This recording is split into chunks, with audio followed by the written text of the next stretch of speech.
So,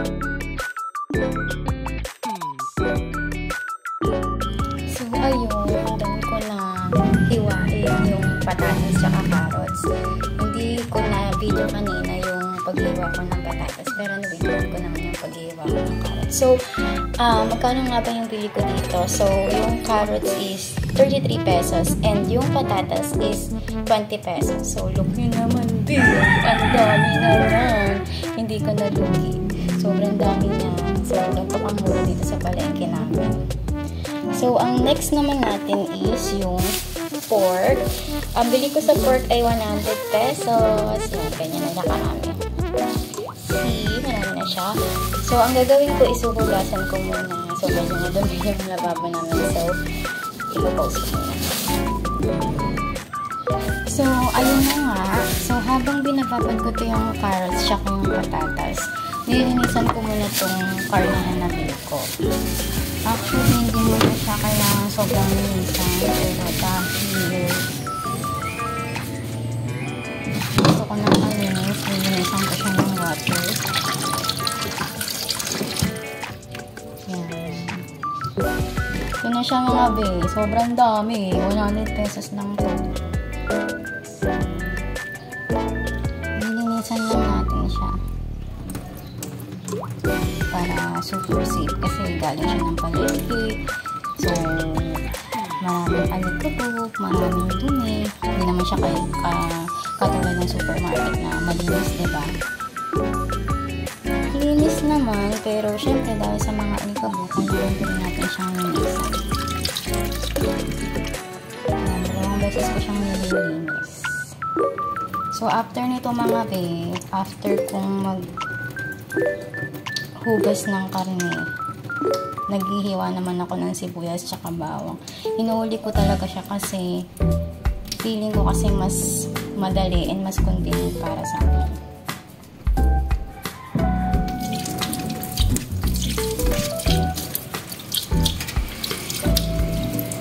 So, ayan na.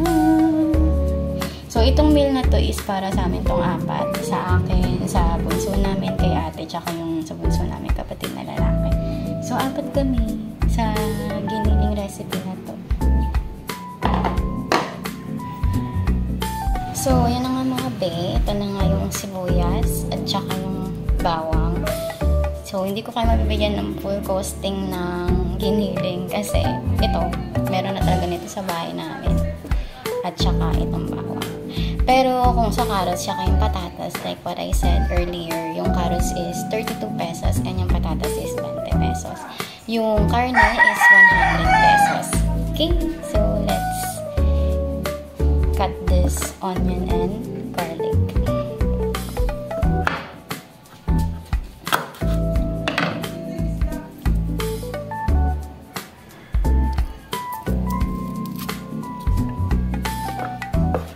So, story time. Kaya ako naisip tong giniling recipe kasi mura na siya and healthy siya. Hindi ko alam sa mga palengke sa inyo kung mahal or mura or sa supermarket kayo nabili. Pero dito sa palengke namin, ang nagastos ko lang talaga sa lahat. Kasama na yung carrots, tsaka yung ano. Pero hindi kasama tong bawang tsaka sibuyas. Is nasa 153 pesos. 153 lang siya, be. May giniling ka na. Hindi rin kasama yung oil kasi meron na kaming oil dito sa bahay. So, i-close ko muna siya kasi ang dami kong hihiwain. I will be right back. Pagka okay na siya, nahiwa na siya lahat. So, yun na nga mga bigi. Na balatan ko na yung sibuyas at yung bawang. Siyempre, pinuhos ko muna. Mamaya mag-antay kayo ng matagal 30 years dyan, eme. So, ito na nga. Hinihiwa-hiwa ko na siya. Hiwain mo lang siya ng panggisa. Hindi rin sobrang liit, hindi rin naman sobrang lalaki. Sa akin kasi gusto ko yung panggisa lang. Ayoko ng mga maliliit. Yan, hiwa-hiwain mo lang siya ng ganyan.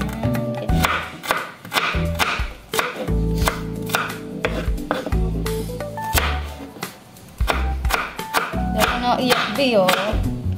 Nakakaiyak itong sibuyas. Pero wala akong pinagdadaanan. Ano lang yan? Wala akong pagdaya.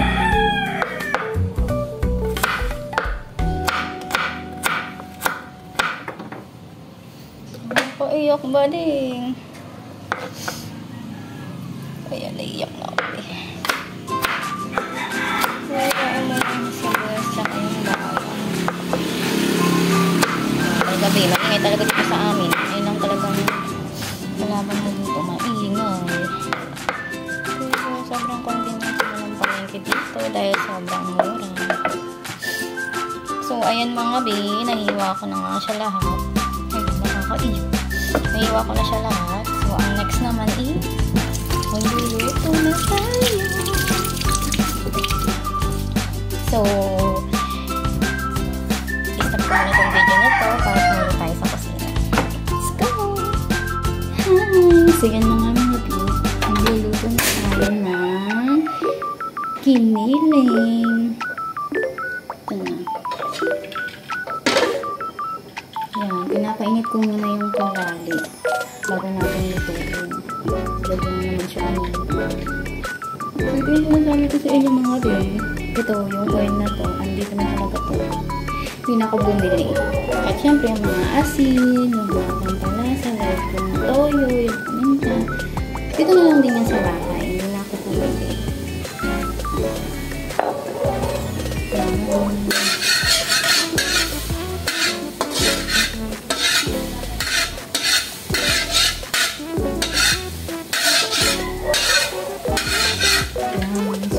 Pag mainit na yung kawali, lalagay na natin ang oil. Sorry ha, iba yung ano na video color kasi hindi masyadong maliwanag dito sa akin. So, unting oil yung nilalagay ko.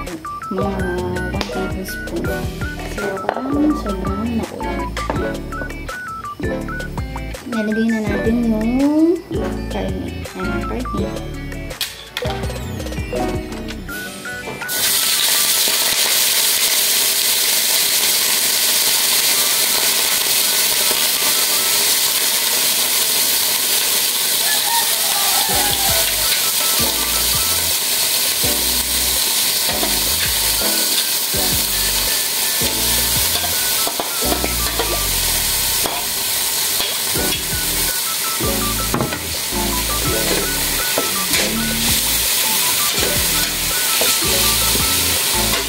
Naririnig nyo ba yan mga be?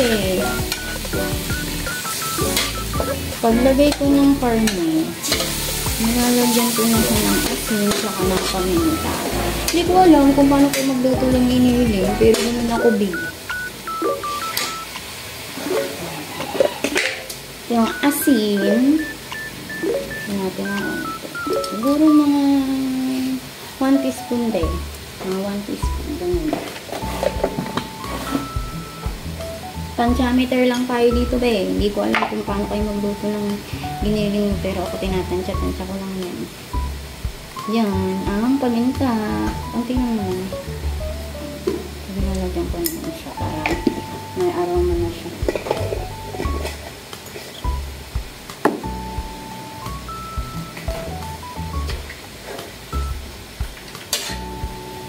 Lulutuin mo siya ng ute until golden brown.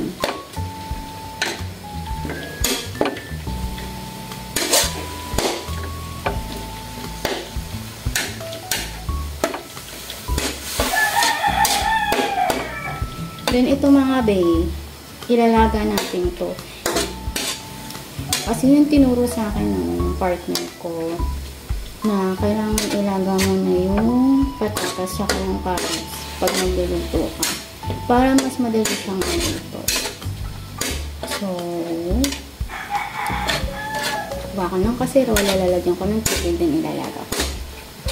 Wait up! So, ito na mga bebs. Ayan. Ilalaga muna natin to para mas madali siyang maluto pag nilagay siya sa karne.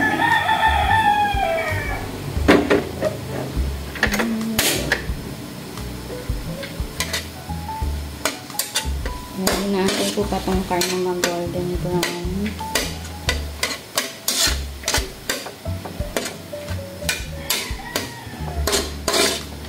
Pero mas okay babe kung yung tubig sa carrots tsaka yung patatas is yung medyo mainit-init na tubig para madali siyang maluto. Pero sagot lang din naman yung maluto. Kaya yung sinasabi ko sa inyo mga babe, kaya onti lang yung oil na nilagay ko. Tingnan nyo. Ayan babe, ang daming oil.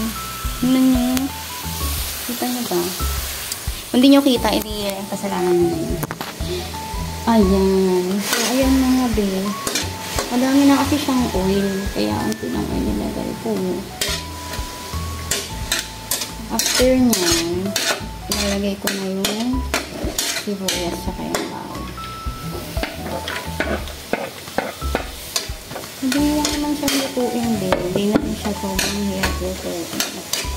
Kaya kung naghanap kayo ng healthy na food, pwede ito na. Tapos mura pa.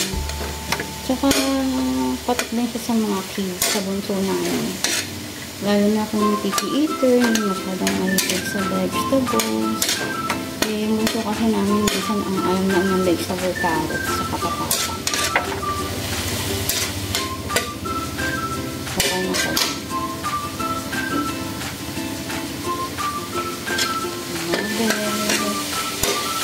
So, habang pinag-prepare ko yung patatas sa carrots, focus ko muna yung video na ito kasi baka mga 30 years na naman kung magpantawang. Wait lang. So, ayan na mga babe. Gan ko na siya ilaga. Ayan na siya babe. So, i-pork test mo lang siya. Titingnan mo kung lambot na siya. So, malambot na siya. Mag-pinch na siya. So, since malambot na siya babe, talagyan na natin siya sa gitna ito. Ang linubuto.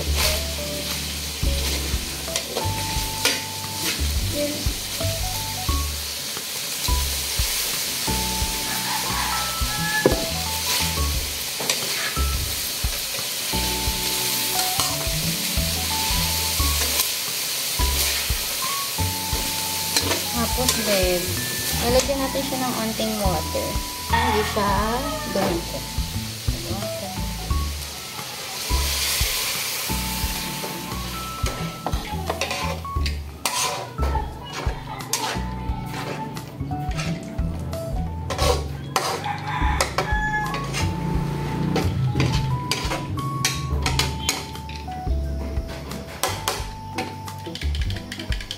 Paglagay natin ng water, ilalagyan ko siya ulit ng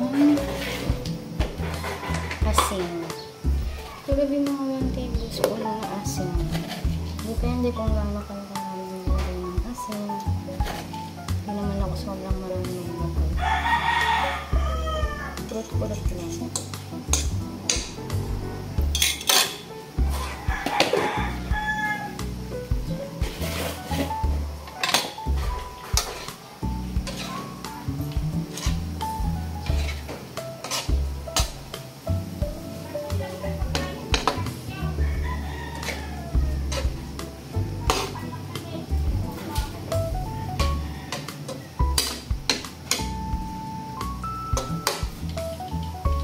Pwede mo na siya ding lagyan na toyo. Depende sa panlasa mo. Pwede mo rin siyang lagyan na. Ako, toyo onti lang. Unting-unti lang, pampakulay.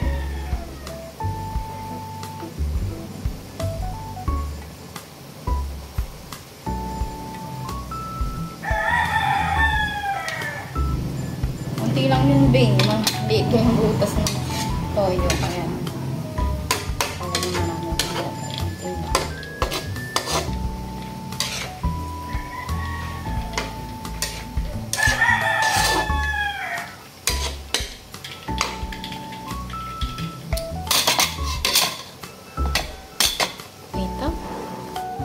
yan be, tapos lalagyan natin ng konting tomato paste. May tomato paste na kami dito sa bahay. Ito yung mga natirang tomato paste. Konti konti lang naman, hindi sobrang dami. Ito lang yung mga natira. So, feeling ko natirang ko mga 1 tablespoon na lang itong natira. Konti lang nilagay ko, be.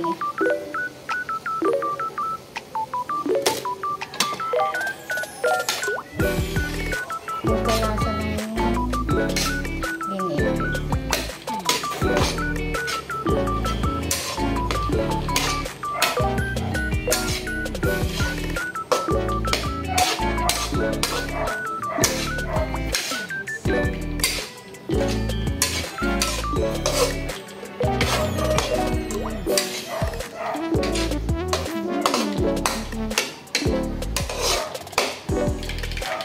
Lalagyan ko pa siya ng konting water.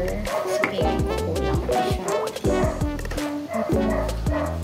Gusto kasi na yung giniling na medyo masabaw.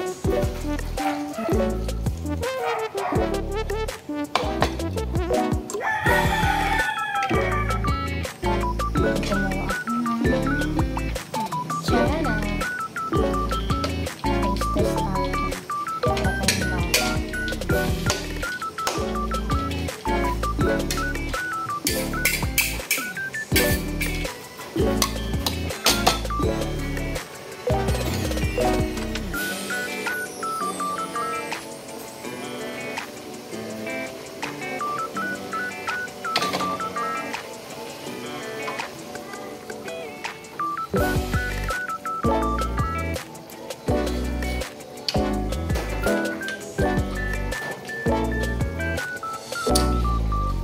So, para sa akin mga be, okay ng lasa.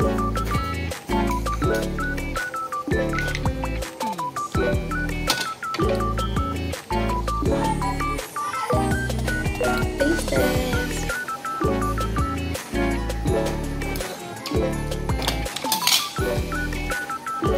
Walang ibang titikin kundi ako kasi 8 o'clock pa lang dito.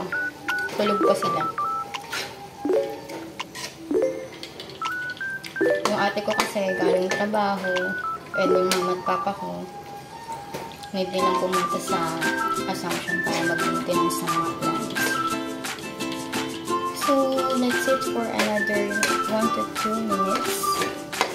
And after na okay na siya. Kasi luto na hindi yung patatas siya para hindi siya masyadong malamig.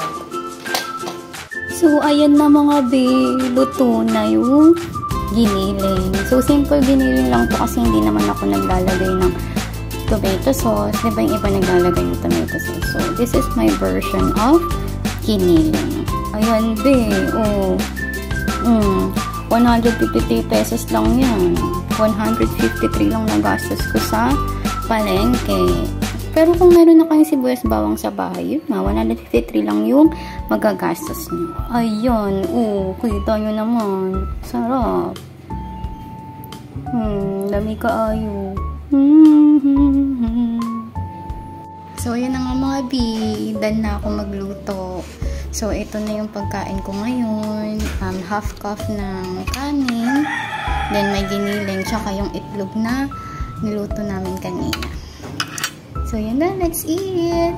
Thank you for watching! Bye-bye!